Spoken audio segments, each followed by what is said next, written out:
Operation Kagar కొనసాగుతోంది. ఛత్తీస్గఢ్లో భారీ ఎన్కౌంటర్ జరిగినట్లు తెలుస్తోంది. బీజాపూర్ జిల్లా సరిహద్దు ప్రాంతాల్లో పోలీసులు నక్సలైట్ల ఎన్కౌంటర్లో 20 మంది మావోయిస్టులు మృతి చెందారు.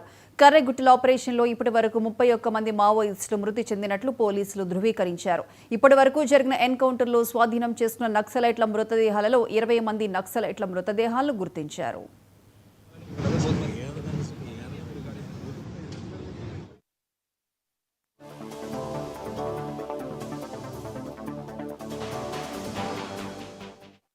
ఎన్కౌంటర్లో మరణించిన 20 మంది మావోయిస్టుల మృతదేహాలలో 11 మృతదేహాలను పోస్టుమార్టం ఇతర చట్టపరమైన లాంఛనాలు పూర్తయిన తర్వాత కుటుంబాలకు అప్పగించారు. ఎన్కౌంటర్ ప్రదేశాల్లో వెలికితీసిన మిగిలిన 11 మంది నక్సలైట్ల మృతదేహాలను గుర్తించే ప్రక్రియ కొనసాగుతోంది. గుర్తింపు ప్రక్రియ పూర్తయిన తర్వాత వారి మృతదేహాలను కూడా కుటుంబాలకు అప్పగిస్తామని ఛత్తీస్గఢ్ పోలీసులు ప్రకటించారు.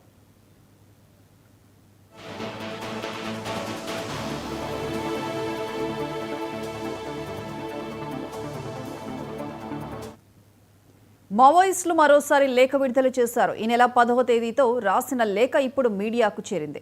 మావోయిస్టు పార్టీ కేంద్ర కమిటీ సభ్యుడు అభయ్ పేరుతో రాసిన ఈ లేఖలో శాంతి చర్చల ద్వారా ప్రజా సమస్యల పరిష్కారానికి తమ పార్టీ కట్టుబడి ఉందని స్పష్టం చేశారు.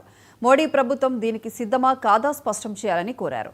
ఆపరేషన్ కగార్ను ఆపేందుకు, ప్రజా సమస్యల పరిష్కారానికి శాంతి చర్చలు జరపాల్సిందిగా ప్రభుత్వాన్ని ఒప్పించేందుకు ముందుకు రావాలని పిలుపునిచ్చారు.